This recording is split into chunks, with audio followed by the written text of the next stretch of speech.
بسم اللہ الرحمن الرحیم. ڈیئر اسٹوڈنٹس، السلام علیکم. آج آپ انٹرنیشنل ریلیشن کا چیپٹر 28 پڑھیں گے اور اس میں آپ انٹرنیشنل آرگنائزیشن جیسا کہ لیگ آف نیشن اور یونائٹڈ نیشن کو ڈسکس کریں گے. لیگ آف نیشن یہ ایک جنرل ممبرشپ اور general purpose intergovernmental organisation ہے.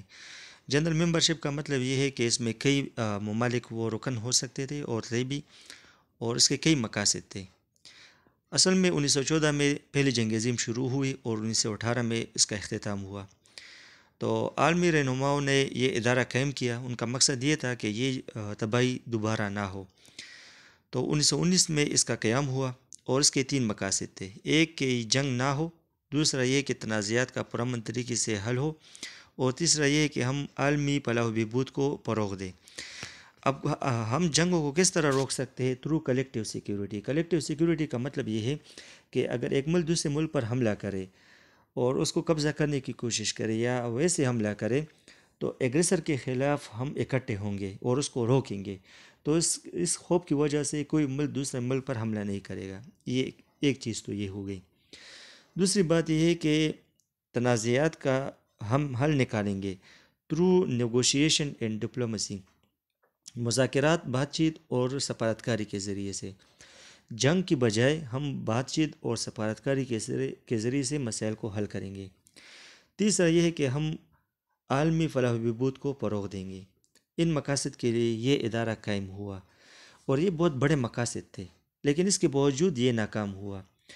اور اس کی ناکامی کے لیے انہوں نے ایک ایگزامپل دیا ہے کہ فاشسٹ پاور نے 1930 میں ایگریشن کیا اور لیگ آف نیشن اس ایگریشن کو پریونٹ نہ کر سکا. اٹلی، وہاں پر فاشسٹ گورنمنٹ تھی اور اس نے ایتھوپیا پر حملہ کیا. تو لیگ آف نیشن نے اس پر پابندیاں لگائی، لیکن یہ پابندیاں مؤثر نہیں تھیں اور اٹلی پر اس کا کچھ اثر نہیں ہوا.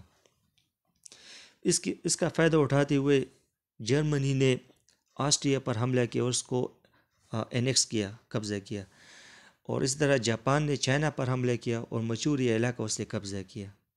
اور پھر جرمنی نے پولینڈ پر حملہ کیا، جس کی وجہ سے دوسری جنگ عظیم شروع ہو گئی.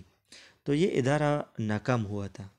اسی وجہ سے دوسری جنگ عظیم کے بعد اس ادارے کو ریپلیس کیا گیا اور اس کی جگہ یونائٹڈ نیشن نے لی. اب یونائٹڈ نیشن کیا ہے؟ یونائٹڈ نیشن بھی ایک جنرل ممبرشپ اور جنرل پرپز IGO ہے. 1945 میں اس کا قیام ہوا، یہ بات ٹھیک کرے. اور اس میں اب 193 اسٹیٹ شامل ہیں، ریاستیں، ممالک شامل ہیں. اور اس کی جو رکنیت ہے یہ تمام پیس لیونگ اسٹیٹس کے لیے اوپن ہے. پاکستان نے آزادی کے بعد 30 ستمبر میں اس کی رکنیت حاصل کی تھی. اور جنرل اسمبلی یہ ڈٹرمن کرتا ہے، اس کا فیصلہ جنرل اسمبلی کرتا ہے کہ کس ملک کو ایڈمیشن دینا ہے، اس کو رکنیت دینی ہے. لیکن اس کے لیے یہ تجویز وہ سیکیورٹی کونسل پیش کرے گا. تو سلامتی کونسل کی سفارش پر جنرل اسمبلی رکنیت کا فیصلہ کرتا ہے. اب یونائٹڈ نیشن کی اگر ہم لفظ کی بات کریں تو یہ روزویلٹ نے متعارف کیا تھا دوسری جنگ عظیم کے دوران. اور کیونکہ وہاں پر جو اس کے اتحادی ملک تھے ان کو یونائٹڈ کہا جاتا تھا، تو اسی لفظ کو جو ہے نا انہوں نے اقوام متحدہ کو ٹرانسفر کیا. اور یہ وجہ یہ ہے کہ جو وکٹوریس پاور تھے جنگ میں، دوسری جنگ عظیم میں جو فتح یاب طاقتیں تھی، اور جیسا کہ UK تھا اور USA تھا اور روس تھا، تو یہ اس کے بانی تھے، فرانس وغیرہ. اور اگر ہم بات کریں اٹلانٹک چارٹر کی اور ادر وار ٹائم ایگریمنٹس کی، اٹلانٹک چارٹر یہ 1941 میں ہوا تھا. امریکہ کے صدر اور اسی طرح برطانیہ کے وزیر اعظم نے آپس میں ایک معاہدہ کیا تھا کہ دوسری جنگ عظیم کے بعد ہم جو ہے نا ایک ادارہ قائم کریں گے تاکہ یہ تباہی دوبارہ نہ ہو. تو یہ ایک شرط تھا کہ ہم اس ادارے کو قائم کریں گے. تو اسی وجہ سے کہا جاتا ہے کہ it was as a condition of the Atlantic charter and other war time agreements. United nation ایک بہت بڑا ادارہ ہے، اس میں کئی ملازمین ہیں. تو ظاہری بات ہے کہ ان کو تنخواہ کی ضرورت ہے، دیگر اخراجات ہیں. تو اس کو کس طرح فائنانس کیا جاتا ہے؟ تو یہ اس میں جو ممبر اسٹیٹس ہیں نا وہ کنٹریبیوشن کرتے ہیں، اور کنٹریبیوشن 2 طرح کے ہیں. ایک اسس کنٹریبیوشن ہے جو کہ لازمی کنٹریبیوشن، اور یہ ایک ملک کی معاشی ترقی کو دیکھ کر وہ کنٹریبیوشن لی جاتی ہے ہر سال. جیسا کہ امریکہ ایک مالدار ملک ہے، اس کی کنٹریبیوشن زیادہ ہے، آئی تھنک 20% ہے، اور پاکستان ایک غریب ملک ہے، ترقی پذیر ملک ہے، تو اس کی کنٹریبیوشن کم ہے۔ دوسرا والنٹری کنٹریبیوشن ہے، اس کی مثال ڈونیشن کی ہے۔ ایمرجنسی میں یا کچھ خاص پروجیکٹس میں وہ کچھ ممالک کو کنٹریبیوشن کرتے ہیں۔ مثال کے طور پر 2010 میں سیلاب آیا تھا پاکستان میں، تو یو کے اور سعودی عربیہ نے اس میں کافی زیادہ کنٹریبیوشن کی تھی، والنٹری کنٹریبیوشن۔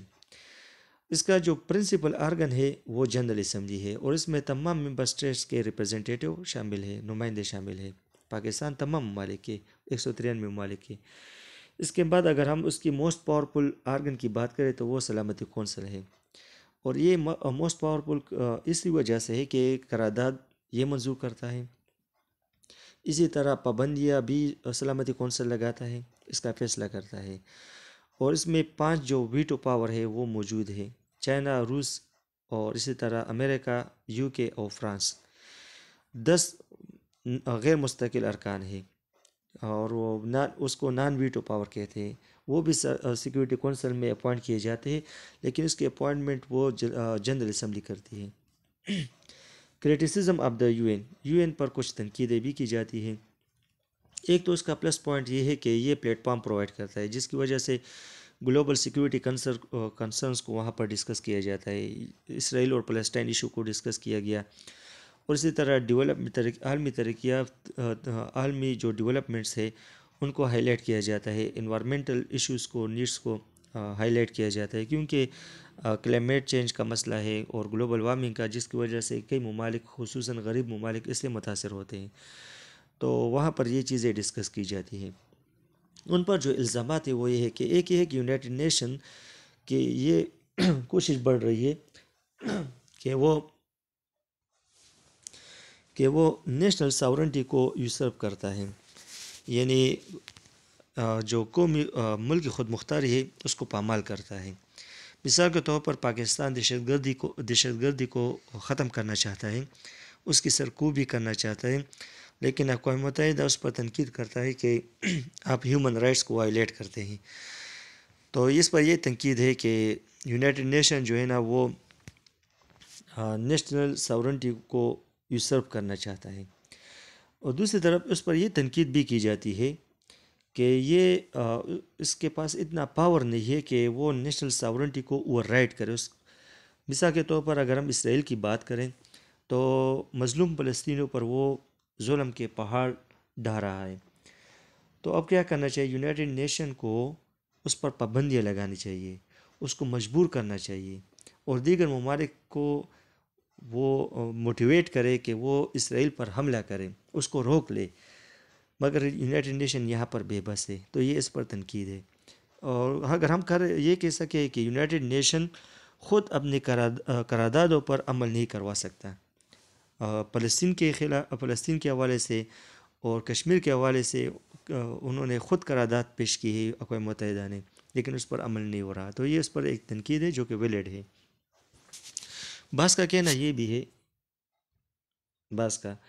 کہ جو یونائٹڈ نیشن ہے یہ گورنمنٹ کو فوقیت دیتا ہے انڈیویجول لبرٹی، یعنی انفرادی آزادی کے مقابلے میں حکومت کو ترجیح دیتا ہے۔ اگزامپل کے لیے یہ دیکھ لے کہ سوڈان، کیوبا اور لیبیا، ہیومن رائٹس پر ان کا جو ریکارڈز ہے وہ پور ریکارڈ ہے، کیونکہ وہاں پر ان ممالک میں حکومتیں بہت ظلم کر رہی ہے اور انسانی حقوق کو پامال کر رہی ہے، لیکن اس کے باوجود یونائٹڈ نیشن نے ان کے گورنمنٹس کو پریفر کیا ہے اور ان کو United nation commission on human rights میں انکلوڈ کیا ہے، تو یہ اس پر ایک تنقید ہے۔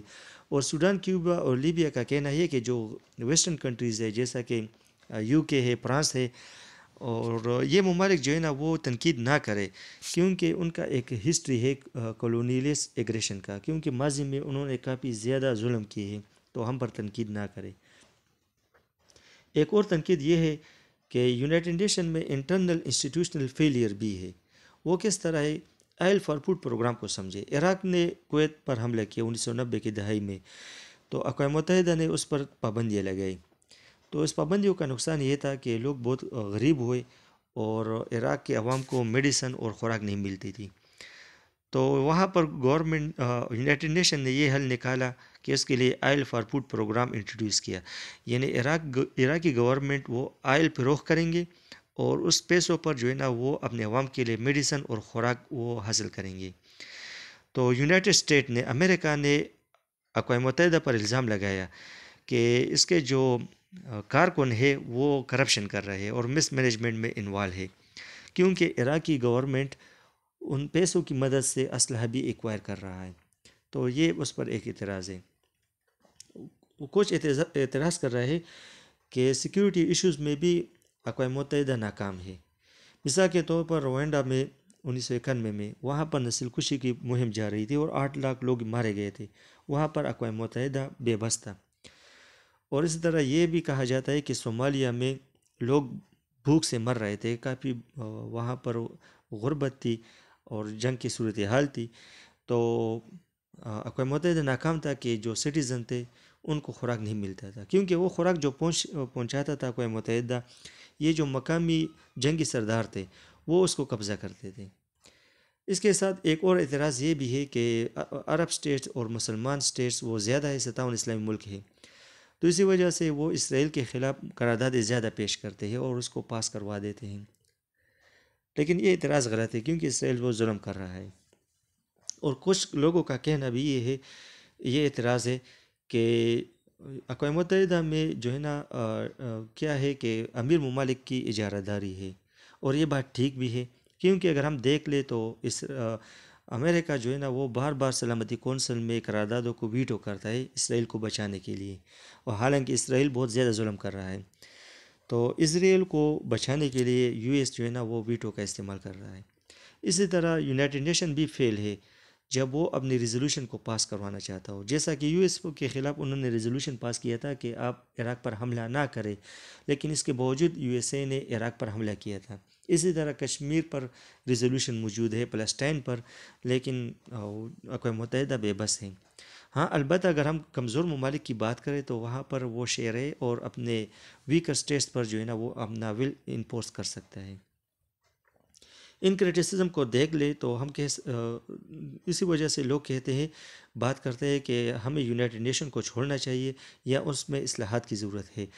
اگر ہم سیکیورٹی کونسل کی بات کریں تو وہاں پر 5 پرماننٹ ممبرز ہیں، تو لوگ بات کر رہے ہیں کہ اس کو ایکسپینڈ کیا جانا چاہیے، کیونکہ اس میں جو پرماننٹ پاورز ہے دنیا کے، آج کل جرمنی اور جاپان ترقی یافتہ اور طاقتور ملک ہے، اس کو رکنیت ملنی چاہیے۔ اور اگر ہم بات کریں تو دوسری جنگ عظیم میں اس کو تشکیل دیا گیا تھا، اس کو قائم کیا گیا تھا، اور اس میں جو پاورفل سٹیٹ تھے، یو ایس تھا، یو کے تھا، فرانس تھا اور رشیا تھا، اور اس طرح چائنا، تو یہ طاقتور ممالک تھے، تو سیکیورٹی کونسل میں تو وہ شامل ہوئے، لیکن اب حالات بدل چکے ہیں اور اس میں مزید ممالک کو بھی شامل کیا جانا چاہیے، پاکستان کو بھی شامل کیا جانا چاہیے، انڈیا کو بھی، کیونکہ یہ بھی نیوکلیر پاور کنٹریز ہیں۔ تو موجودہ جو عالمی حالات ہیں ان کے ریالٹیز کی، حقائق کی وہ عکاسی نہیں کرتا، تو اسی وجہ سے اس پر یہ تنقید کیا جاتا ہے۔ تو اصلاحات کی ضرورت ہے۔ ایک یہ ہے کہ سیکیورٹی کونسل کو ایکسپینڈ کیا جانا چاہیے کہ جو پاورفل کنٹریز ہیں ان کی طاقت کو روکا جا سکے، کیونکہ جو طاقتور ملک ہے وہ کسی بھی ملک پر چڑھائی کرنے سے وہ روکتے نہیں ہے۔ امریکہ کی اگر ہم اگزامپل لے لیں، اسی طرح عراق پر اس نے حملہ کیا، افغانستان پر حملہ کیا، جس ملک پر وہ چاہے تو حملہ کر سکتا ہے، تو اس کو روکنے کا طریقہ یہ ہے کہ جو سلامتی کونسل ہے اس کو ایکسپینڈ کیا جانا چاہیے۔ جہاں پر آپ کو کوئی کنفیوژن ہو تو آپ کمنٹ کر سکتے ہیں، انشاءاللہ میں رپلائی کروں گا۔ اللہ حافظ۔